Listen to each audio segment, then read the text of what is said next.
Hey everyone, welcome back. I'm Michael and we're going to be getting right back into some more Reddit stories. If you enjoy the video, make sure to leave a like and subscribe. Now, without further ado, let's begin. This story was posted by a throwaway account in the relationship advice subreddit. The post is titled, I am F23. My BF is 26 and his little brother creeps me out, but my BF isn't taking it seriously. I don't know what to do. I have been with my boyfriend for almost 3 years and we live together. Recently, his parents were arrested and as a result, his little brother 11 has had to move in with us. I understand the situation is complicated and my boyfriend didn't really have a choice. Obviously, he couldn't just leave his brother with nowhere to go. The thing is, I find his little brother creepy and I feel horrible even saying that. I know he's a kid and he's gone through a traumatic experience, but some of the things he does make me really uncomfortable. For instance, he stares at me a lot, like almost all the time when we're in the same room.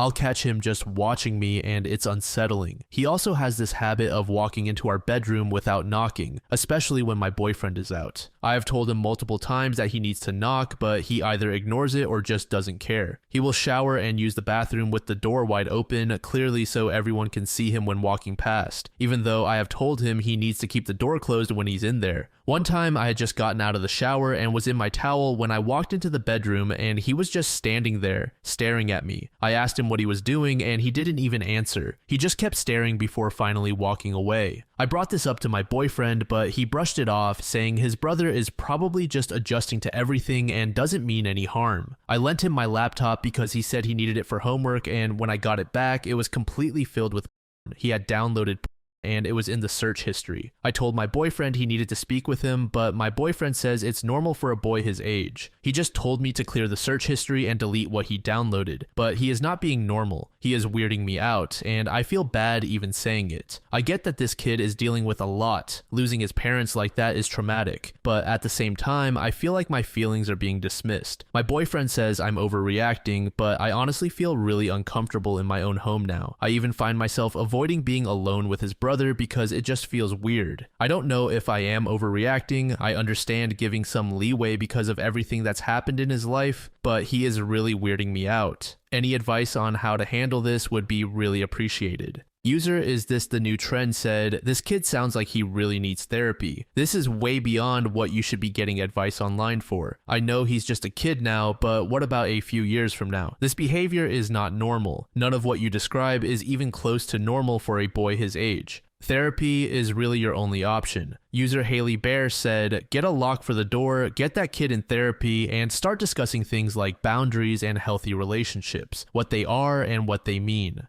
Close the door on him in the bathroom and eventually it will click. He's probably not talking because he just went through some hellish trauma. Allow yourself, your boyfriend, and the brother some grace for this adjustment period. You could also consider living separately for a while if it's in your best interest. Just take care of yourself. You got this. User Guy Who Knows More Than You said, this kid has serious issues and needs to be in therapy like now. It's super concerning that your boyfriend isn't taking it seriously and is dismissing your feelings. He's undoubtedly feeling really overwhelmed right now, but that's no reason to put so much of this on you. In my opinion, you need to put your foot down and tell your boyfriend that if he won't take it seriously and get his brother help, you don't feel safe and comfortable in the home and you're leaving. Make it clear you're not saying it's me or your brother, but rather everyone's mental health. A couple of months later, OP provided an update. I wanted to give you all an update on my post from about 6 weeks ago. It's the only other post on my profile if you haven't seen it. For a really brief TLDR, my boyfriend's parents were arrested, his 11-year-old brother Avery came to live with us, and he was exhibiting a lot of behaviors that made me feel uncomfortable and unsettled. First and foremost, thank you all for sending me love, advice, and well wishes. A lot of you pointed out that my boyfriend Caleb seemed to be overwhelmed and was just sticking his head in the sand, and honestly, yeah.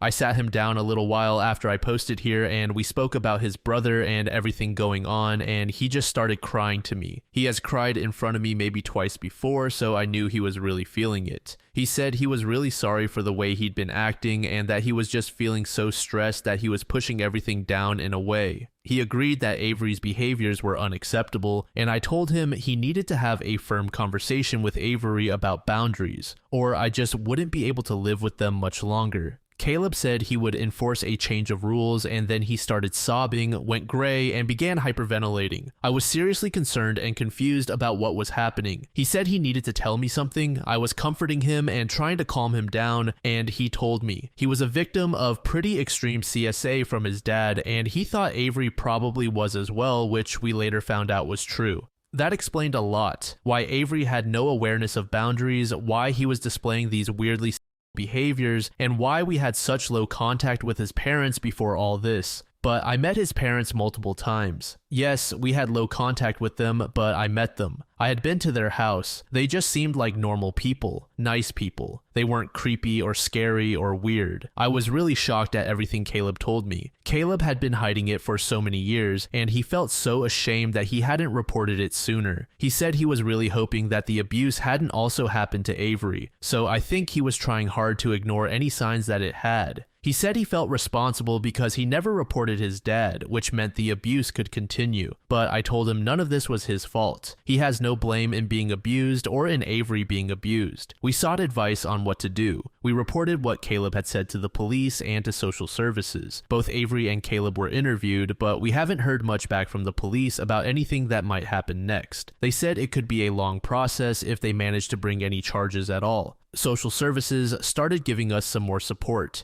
Avery has been behaving a lot better since. He's been listening to boundaries more. He's actually changed a lot in the short time since I posted here last. He's come out a bit more as a pretty charming and charismatic boy. Even though, if I'm totally honest, he's still a little weird, but maybe that's to be expected after having the life he had. I got him into Scouts, and he's made a pack of really close friends who have even come over a few times. He's been getting on well with school, although they said he's only on KS1 level work, but I'm sure he'll catch up in time. And even if not, it's not the end of the world. TLDR, things have gotten a lot better since my boyfriend opened up about the abuse he had been the victim of. User Slinky said therapy, for both of them, but separately. If Caleb has custody of Avery, then social services should at least pay for therapy for Avery. They both need some serious trauma-focused therapy to begin to heal. This is deep trauma. You're a good human for wanting to help them. Take care of your own mental health throughout this as well, of course. Best of luck to all of you. User LDub said, please be very aware that children who are victimized often victimize others and are very vulnerable to being abused again. Please do not set him up in situations where this could occur. You will need to be proactively guarded for him. Sleepovers are probably not a good idea, and you may wish to notify his Scout leadership.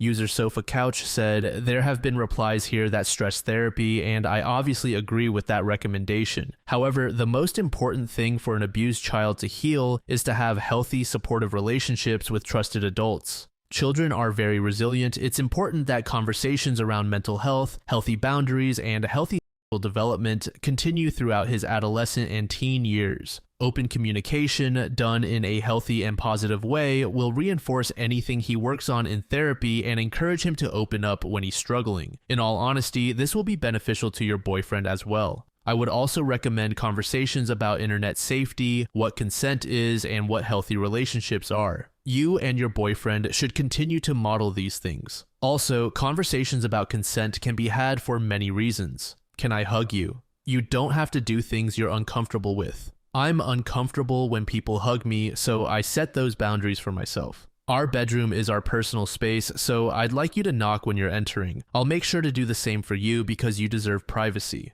Consent isn't just something to discuss when talking about sex. Obviously, that's an important conversation to have too. There are also many different websites for parents, caregivers of children who've been sexually abused. They have information on how to help the child cope, but also information on how you and your boyfriend can cope too. You're experiencing the pain of seeing a loved one suffering due to CSA. Your boyfriend is struggling as a survivor of CSA, and knowing his brother also suffered CSA. That's heavy stuff. Don't neglect your own self-care by putting your all into them. It will backfire, and if your boyfriend does it, it will backfire even more so. It's important to remember that your boyfriend will likely be triggered quite a bit if the investigation and potential legal process begins. In addition, even having talked about the abuse for the first time can take a massive toll on people. Just continue to be supportive and non-judgmental. Don't offer advice, just validate his emotions. Tell him you love him and thank him for telling you, because it takes a lot of courage to disclose to anyone. It also shows how much he loves and trusts you. I'm sure I'm telling you a lot of information you may already know. However, in the off chance that you don't, I hope some of this may benefit you, your boyfriend, and his brother. I'm sending warmth and love your way.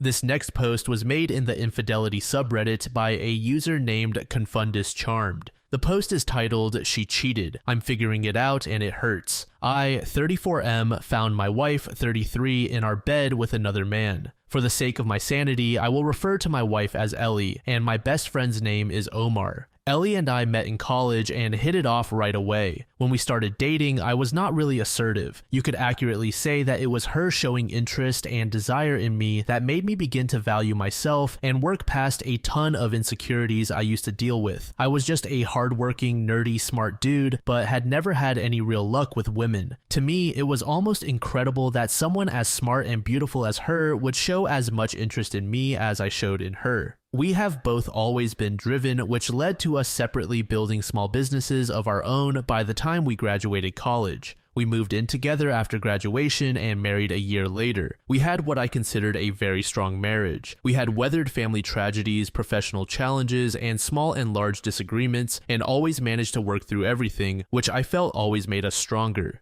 Ellie has always had a huge social circle that included a fair number of men, but I never thought too much about it as she never did anything that raised red flags, since all social outings seemed to always be with a large mixed group, and I came to trust her closest friends. As our 10-year anniversary was coming up, I decided to bring up the topic of starting a family. Early on in the relationship we had together decided to compromise on the size of our family. I wanted kids, she wanted none or at most one, so we agreed on having one. Now, 10 years into our marriage, secure economically and thinking how healthy I thought our relationship was, I brought the topic up. I can't help but think me doing this may have started this whole chain of events. A little over 3 months ago, she told me she was going out with her friends to have some fun. She basically told me she needed to unwind as she was getting stressed about me asking about having kids again. That night, she came back at 4 a.m. Starting from that day, our bedroom went completely dead. In our relationship, Ellie has always initiated as much as me. In fact, on average, I would say more often than me. For rare periods when we were dealing with traveling, I can't think of us ever going more than 5 days without some form of intimacy. She started going out more, guarding her phone, avoiding me, all things I had never seen from her before. After about 3 to 4 weeks of this, I talked to Omar, my best friend, and he pointed me to Reddit where I started reading. Eventually, I decided I needed to do something about this as it was beginning to put me in a bad mood. I don't just want to trust her, I like trusting my wife. I need to trust her. Well, needless to say, I got my hands on her phone and checked her calls and texts, feeling like a complete monster violating her privacy. It turns out that one of the people new to her social circle is an old high school flame from before we were together. The more I dug, the more I found. I think the fact I'd always trusted her completely made her complacent about hiding the affair better. I found out that during that party a month before he had attended and they spent all night catching up and ended up kissing, not even really hiding it from her whole group of friends, and then conveniently going to the bathroom at the same time. Up to this point, all I had felt has been this giant pit of anxiety in my stomach, a part of me trying to hold on to the image of the woman I thought I had married, a kind of self-delusion. But the anger and sadness started getting overwhelming, made worse by the fact that she seemed oblivious to my sudden indifference. She didn't notice I'd stopped making romantic gestures. I felt like I was breaking inside. Finally, a month ago, I decided to catch them in the act and told Ellie I was going to visit my cousin for the weekend,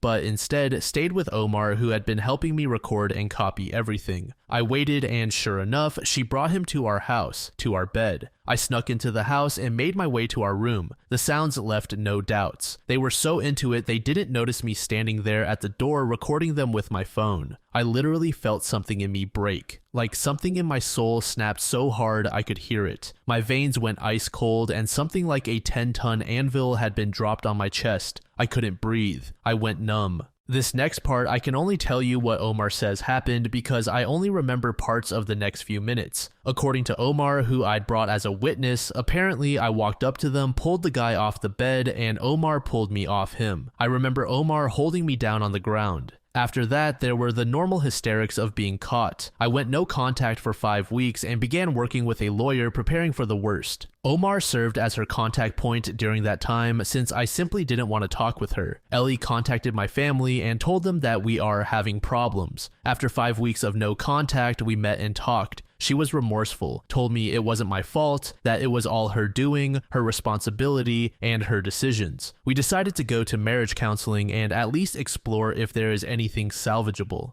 Sitting here now, I can't believe that even after that, I still love her. I'm disgusted with myself that I've thought about her well-being, about her happiness. Especially hate that now. I have to question our entire relationship. Was it just now that she got brazen about cheating, or has it happened before, and did not bother looking far enough or was too stupidly trusting to see it at all? It's been almost a month since deciding to try marriage counseling, and my questions to those who have already gone through this are the following. Is it possible to reconcile without feeling that you lose some self-respect? How long does the anger to sadness to numbness, rinse and repeat cycle last? I'm getting exhausted of the constant emotional roller coaster. I find myself really loathing the whole idea of having to essentially be on the constant lookout. Is that a sign of wanting out or just being exhausted? Because honestly, I can't tell. I'll take any advice, honestly. I love her. I've been head over heels for her since we met back in college. I want to work it out. Is it actually possible? And if it is, will it ever resemble what it used to be, even remotely? User Passionate Traveler said, from what I have seen, experienced, and read, bringing an affair partner to your marital bed means that there is no respect for the spouse whatsoever. There may still be a chance for reconciliation if there's some sacredness with the marital bed and property, but it's obvious that it means nothing to her. She has no respect for you, so you need to give yourself some respect. Maybe all this time she's been with you, she's always had this what if with her old flame, and she jumped on him when she had the chance. If you reconcile, you can never be sure if she won't monkey branch when she bumps into another old flame. Under this comment, OP said the following: even though she has been saying and doing all that we've read and been told is needed to reconcile, finding him in our own bed feels like a particularly loud statement about what she really thinks and feels towards me. User Ashu Kataria said, dump her. She lied again and again. It's great that you don't have any kids with her. That makes it much easier and better. If you stay in this marriage, you will never be able to look at her and yourself the same way. Watching her with another man when she should have been faithful to you is heartbreaking. Have some self-respect and get out of that messy and unfair situation. I know it will hurt, but it will get better over time and you'll find someone who will love you and be faithful to you. If I were in your situation, I wouldn't be able to get that image of her with another man out of my mind while she constantly lies to you. Important. You have an advantage here. If you want to continue fixing your marriage, ask her for a post-nuptial agreement where all your assets are protected in the future. No alimony or spousal support in case something happens in the future. Then you will be safe on your side. All the passwords for her social media and mobile phone, as well as location sharing, should be available to you at all times so you can rebuild your trust. Remember, she has to put in the most effort in your marriage. It can take months to several years. Don't have kids with her yet. If you want to have kids and she doesn't, then tell her this is a deal breaker. These steps will show you how remorseful and dedicated your wife is in fixing her marriage. User Swifty said, you should cut bait. You've just put off starting a family for another couple of years.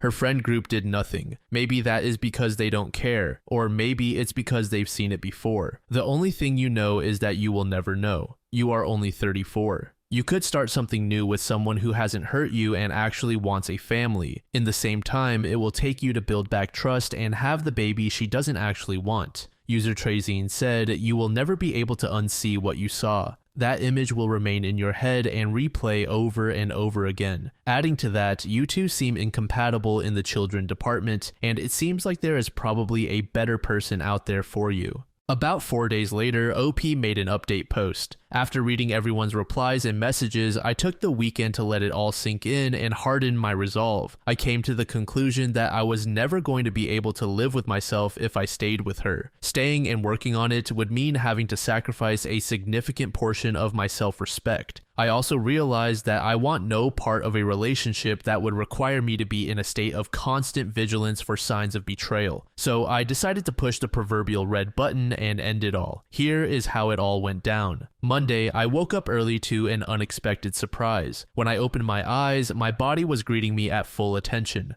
Guys, I can't stress how surprising that was to me, considering that since finding out about Ellie's affair, I had not had morning wood. It was like my body was saying, hell yeah, we are gonna get this done today and be done, ready for something new. I actually laughed so hard at seeing it that Omar and his wife came to check in on me, thinking I was having some sort of mental breakdown. I got up, got ready, and called Ellie's dad to tell him we needed to talk. I met up with him about an hour before our marriage counseling session. The whole drive there, I was surprised at how calm I was about it. I could still feel an ocean of emotions somewhere deep down, but on the surface, I was not feeling anything. We met up at a little mom and pop breakfast place near his house and sat down. Ellie's dad is a good man, lighthearted and funny, but more importantly, he is level-headed. I thanked him for how he and his wife had treated me all these years and told him I was sorry to have this talk with him. He listened patiently, but as I started telling him why I was going to be divorcing his daughter, he lowered his head. I could tell he was ashamed and angry, not at me, but at Ellie. He told me he understood, and I asked him not to tell Ellie as I was going to be telling her within the hour. He agreed. We shook hands, then he told me to take care. I hated having to shatter his image of her. I debated with myself if I should have asked him to care for her, but I shouted down that instinct because he is her dad. Of course, he will care for her, but also it is no longer my business to care for her. She is a big girl. Next, I went to our scheduled marriage counseling session. I had been rehearsing all day Sunday what I would say to her and how I would say it. I wanted to essentially emotion-proof my actions and words for the next few hours. I sat there in the parking lot for 10 minutes and just prayed. I hadn't felt like doing so or could since all this started. When we sat down for counseling, Ellie was wearing one of the dresses I loved seeing her in, and for a split second I forgot everything. But then the visceral disgust and anger pushed the attraction completely out. I let the counselor get things going like in our previous sessions, and after about 10 minutes of her and Ellie talking, I interrupted. This is how it went. Me.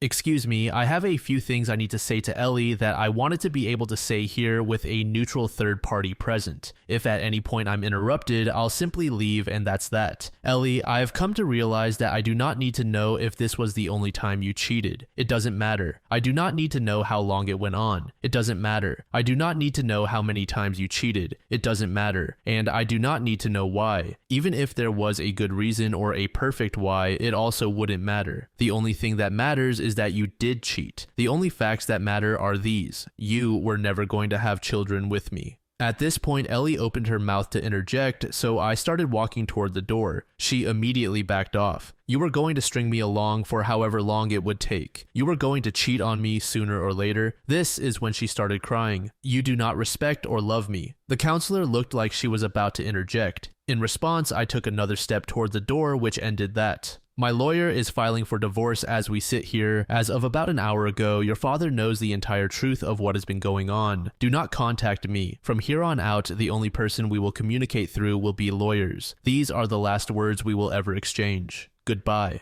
I walked the last few steps to the door and left. As soon as I closed the door, I heard a wail that would haunt people's dreams. She scrambled out of the office pursuing me and tried to stop me, telling me how sorry she is and how we can start a family, and asking for a second chance, all while crying hysterically throughout. But I pushed past her, got in my car, and left. At this point, that ocean of emotions that had been quietly hiding underneath it all started roiling, barely holding it in. I drove to my parents' house and sent the text message I had planned to Ellie's best friends' husbands. When I got home, my old man was at the store, but Mom could tell I wasn't well. She has always been able to read me like a book. I told her I needed to tell her and dad something important, and we sat down and waited. At this point, I have to thank user responsible mode for messaging me. We chatted and he totally calmed me down. About 30 minutes later, dad arrived. I poured it all out. The more I talked, the more I felt that ocean of emotions emptying and all that pain pouring out of me. When I finished talking to my dad, he just held me as I cried into his shirt for a solid 20 minutes. When it all ended, I felt spent and oddly at peace. I have arranged for Omar to receive a Harley he has been eyeing for a while. He has been more than a friend to me, and I am going to try my best to be as good a friend to him as he has been to me. I can't wait to see his face. I think this is the last time I will post, as it should be the end of this story. I just want to thank you all. I would have never thought that I would find sound and sane advice from strangers on the internet. I know that it will be a long road ahead and that I will still need IC to deal with the aftershocks of this debacle and rebuild my ability to trust. I have to hope that little by little all this pain, sadness, and anger will go away, like Roto-Rooter for my soul if I do the work. Now begins the rest of my life, and I can honestly say I am looking forward to it.